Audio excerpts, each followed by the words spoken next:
آنے کا ارادہ فرمایا ہے اور اس موقع کے لیے ابھی سے کچھ تیاری کرنے کی توفیق عطا فرمائی ہے، اور استقبال رمضان کے عنوان سے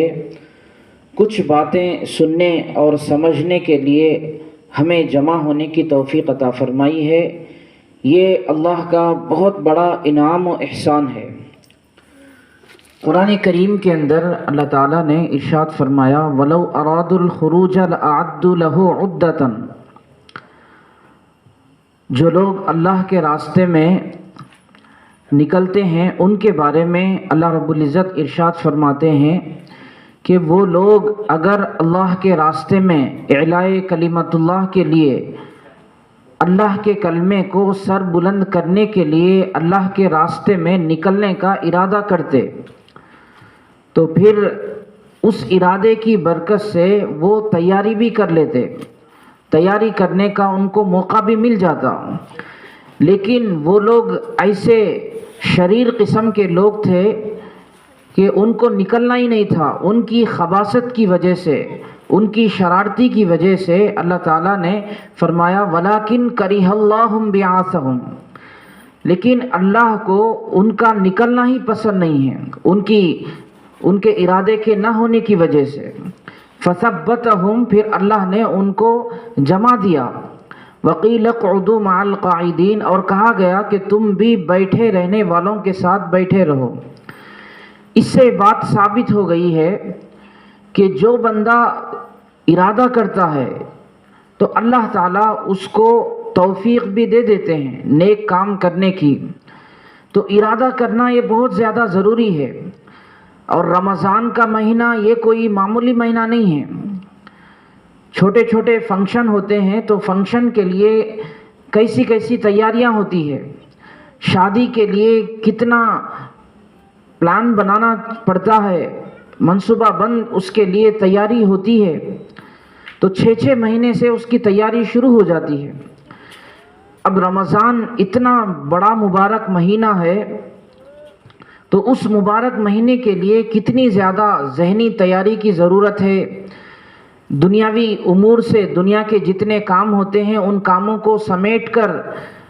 اپنے آپ کو جتنا زیادہ فارغ کرنے کی ضرورت ہے،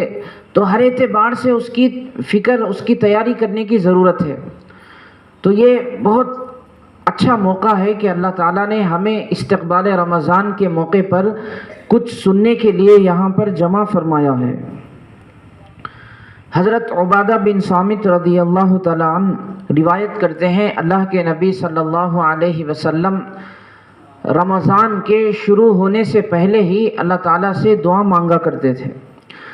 اللہم سلمنی الی رمضان وسلمنی الی رمضان وسلمہ منی متقبلا،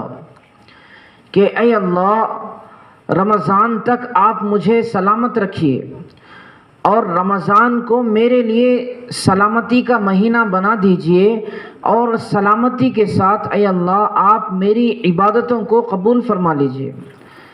دیکھیے اللہ کے نبی علیہ الصلاۃ والسلام کتنا زیادہ رمضان کا اہتمام کر رہے ہیں اور اس کے لیے دعائیں مانگ رہے ہیں۔ حضرت عبداللہ ابن مسعود رضی اللہ تعالیٰ عنہ سے کسی نے پوچھا کہ کیف کنتم تستقبلون رمضان، کہ آپ لوگ رمضان کا استقبال کیسے کرتے تھے؟ صحابی رسول ہے اور صحابی رسول سے نصیحت سننا، اور وہ لوگ کیسے رمضان کا استقبال کرتے ہیں؟ پوچھنے والوں نے پوچھا کہ کیسے آپ لوگ رمضان کا استقبال کرتے تھے؟ حضرت عبداللہ ابن مسعود رضی اللہ تعالیٰ عنہ نے فرمایا ما کان احدنا یجرئ علی استقبال الہلال وفی قلبہ ذرۃ حق علی اخیہ المسلم، ہم رمضان کا استقبال ایسے کیا کرتے تھے کہ ہم میں سے کوئی بندہ ایسا نہیں ہوتا تھا جو رمضان کے چاند کے دیکھنے کا اہتمام نہ کرتا ہو۔ یعنی ہر بندہ، ہر آدمی کی یہ کوشش ہوتی تھی کہ رمضان کے چاند کو دیکھ لے، اور ہم میں سے جو بھی رمضان کا چاند دیکھتا تھا، ایسا نہیں ہو سکتا تھا کہ رمضان کا چاند دیکھے اور ان کے دل میں کسی کے لیے نفرت ہو، کسی کے لیے غصہ ہو، کسی کے متعلق حسد ہو، یا کسی کے بارے میں نفرت کے جذبات ہو، جس کو کینہ کہتے ہیں، تو دل میلا ہونا یہ ہم میں سے کسی کے بارے میں ایسا نہیں ہوتا تھا۔ ادھر رمضان کا چاند دکھ جاتا تھا، ادھر ہمارے دل چاند کی طرح چمک جاتے تھے۔ یعنی وہ لوگ رمضان سے پہلے ہی اگر کوئی معاملہ ہے کسی سے تو وہ اپنے معاملات کو درست کر لیتے تھے، اور یہ استقبال رمضان کے لیے بہت اہم نقطہ ہے۔ اس نقطے پر ہم آ کر سوچیں کہ ہم میں سے کتنے ایسے رشتہ دار ہیں جو ہم سے روٹھے ہوئے ہیں، کتنے ایسے لوگ ہیں جن کے بارے میں ہم لوگ اپنے دلوں کے اندر نفرتیں پالے ہوئے ہیں، کہ جیسے ہی وہ آتے ہیں کہ ان کو دیکھنا بھی ہم گوارا نہیں کرتے، کہ جن کو دیکھنے سے ہمارا موڈ آف ہو جاتا ہے۔ اور ایسے کتنے لوگ ہیں جن سے ہمارے تعلقات صحیح نہیں ہیں۔ تو یہ بہت ہی زیادہ اہم ہے، اور جتنے معاملات ہیں وہ سارے کے سارے معاملات کو درست کر لینا یہ بھی ضروری ہے، اس لیے کہ اگر رمضان سے پہلے یہ نہیں ہوگا تو رمضان میں بھی وہی پلاننگیں چلتی رہتی ہے، پھر اسی کی وجہ سے حسد کا گناہ، غیبت کا گناہ، چغلی کا گناہ اور کئی سارے بیماریاں اس کے اندر آ جاتی ہیں۔ اس لیے کہ لڑائی جھگڑا یہ ایسی چیز ہے کہ یہ ایک جگہ پر جا کر سٹاپ ہونے والا نہیں ہے۔ اب اگر کسی کو کسی سے کسی کے دل میں نفرت ہے تو نفرت کی وجہ سے وہ سامنے والے کو چھوٹا سمجھے گا، حقیر سمجھے گا،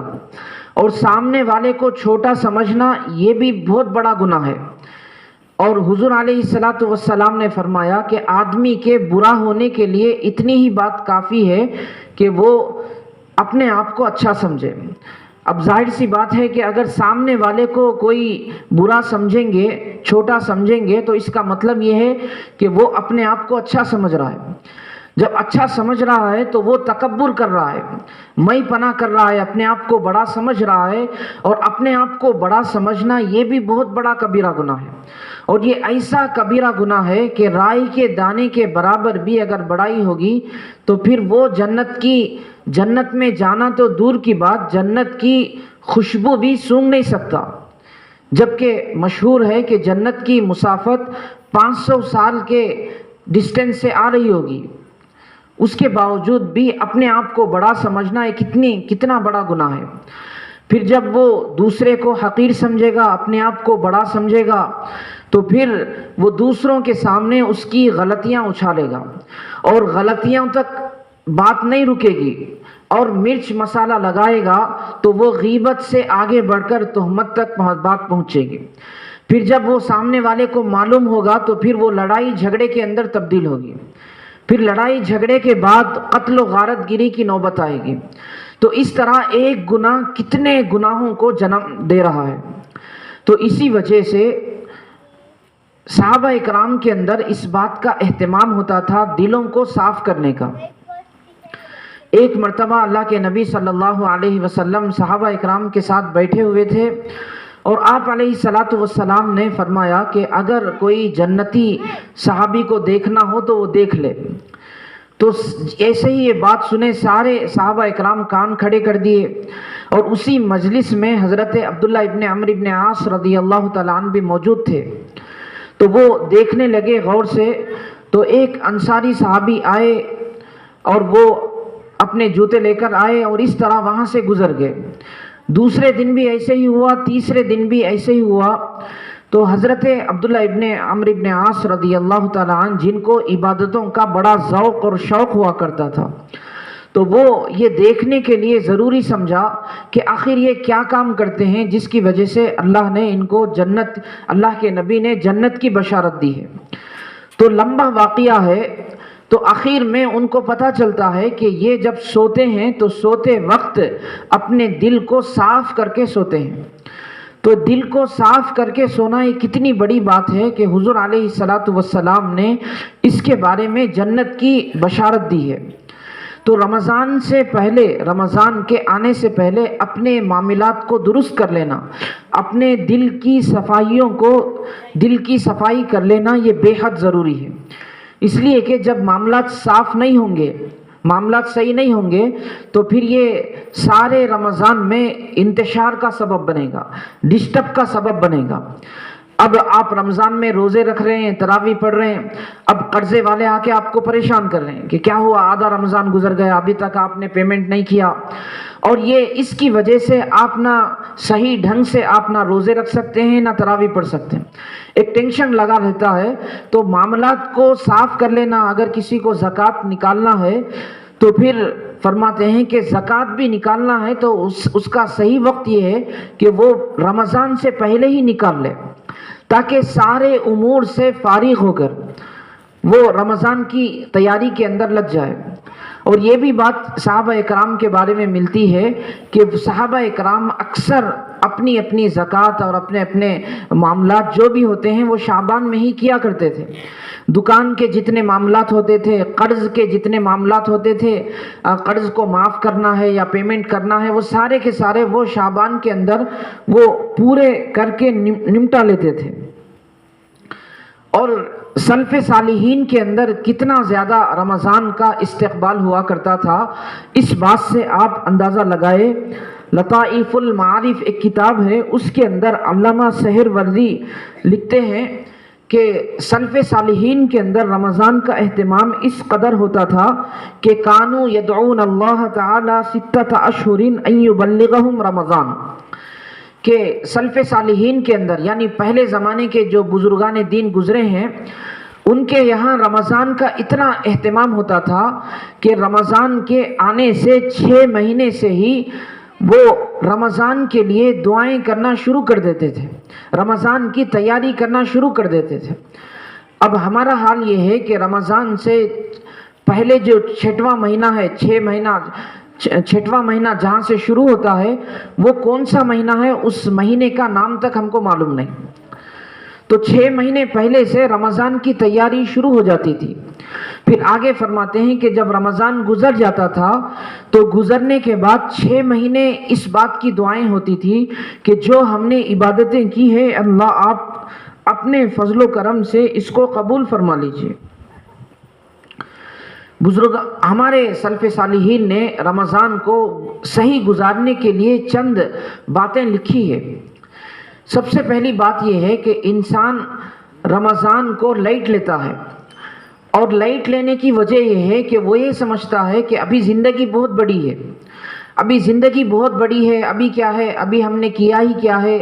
اس طریقے سے وہ آگے زندگی کی امید پر موجودہ رمضان کو قربان کر دیتا ہے، موجودہ رمضان کو خراب کر دیتا ہے۔ تو رمضان کو صحیح گزارنے کے لیے سب سے اہم نقطہ یہ ہے کہ رمضان گزارنے والا ہر بندہ یہ سمجھے کہ یہ میرا آخری رمضان ہے، آخری رمضان ہے۔ جو اس بات کو یقین کر کے گزارے گا تو صحیح معنوں میں اس کا رمضان گزرے گا۔ اس لیے کہ ہم میں سے کتنے ایسے لوگ ہیں جو گزشتہ رمضان بھی ہمارے ساتھ تھے، لیکن اس سال کے آنے سے پہلے وہ ہمارے اندر موجود نہیں ہیں۔ اب دنیا کے حالات کتنی تیزی کے ساتھ بدل رہے ہیں، آپ اس بات کو اچھی طریقے سے جانتے ہیں۔ ابھی 7 اکتوبر کو فلسطین کے اندر جو طوفان الاقصی کے نام پر جو بہت بڑا جنگ وہاں پر شروع ہوا ہے، آپ جانتے ہیں کہ کتنے معصوموں کو قتل کیا گیا ہے۔ ایک رپورٹ کے مطابق 30,000 مسلمانوں کو شہید کیا گیا۔ اب یہ 30,000 مسلمان جو گزشتہ سال رمضان میں یہ لوگ باحیات تھے، ان میں سے کوئی یہ نہیں جانتے تھے کہ 7 اکتوبر کو ایک ایسا طوفان الاقصی شروع ہونے والا ہے اور ایسی جنگ شروع ہونے والی ہے، ایسی جنگ چھڑنے والی ہے کہ جس کے اندر آبادیاں ویرانیوں کے اندر بدلنے والے ہیں اور سارا شہر بدلنے والا ہے اور 30,000 لوگ شہید ہونے والے ہیں۔ کوئی اس کو جانتا تک نہیں تھا، لیکن وقت کتنی تیزی کے ساتھ گزرا کہ وہ لوگ دنیا سے چلے گئے۔ اب کتنے لوگ ہیں جو اس سال جو ہے سمجھ رہے ہیں کہ ہم رمضان گزار رہے ہیں، لیکن نہیں بول سکتے کہ یہ جو رمضان ملنے والا ہے یہ بھی ہم کو ملے گا کہ نہیں۔ تو اسی لیے سب سے اہم نقطہ یہ ہے کہ ہم اپنے رمضان کو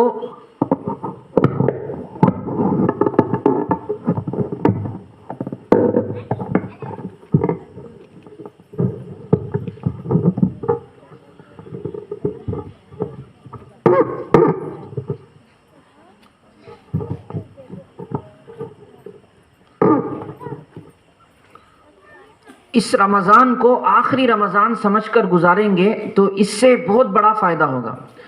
دیکھنے میں یہ آتا ہے کہ جب کسی کی شادی ہوتی ہے تو شادی کے اندر بہت زیادہ غلط کام ہوتے ہیں، رسمانے ہوتے ہیں، فضول خرچی ہوتی ہے، اور کتنے ایسے فضول خرچیاں ہوتی ہے فوٹو شوٹ کے نام پر، کتنی زیادہ خرابیاں آتی ہے۔ جب ان سے کہا جاتا ہے کہ ایسا کیوں کرتے ہیں، آپ سنت کے مطابق شادی کریں، تو وہ لوگ یہ جواب دیتے ہیں کہ شادی زندگی میں ایک مرتبہ ہوتی ہے،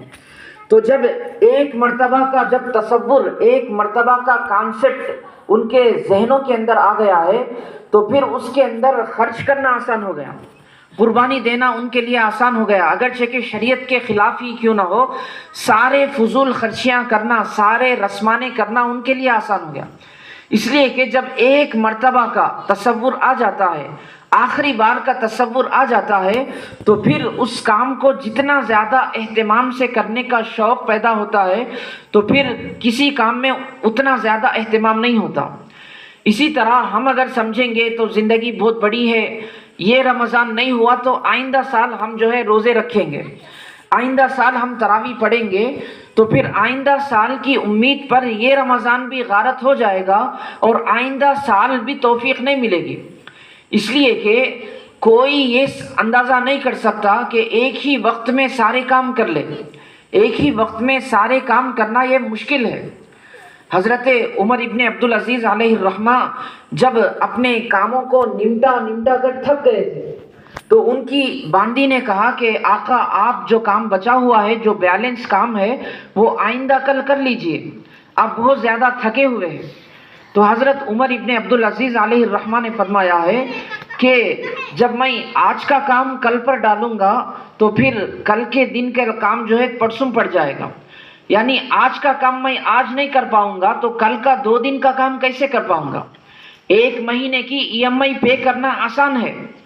5-6 مہینے کی EMI پے کرنا کتنا مشکل ہے۔ ہر مہینہ کرایہ بننا یہ آسان ہے،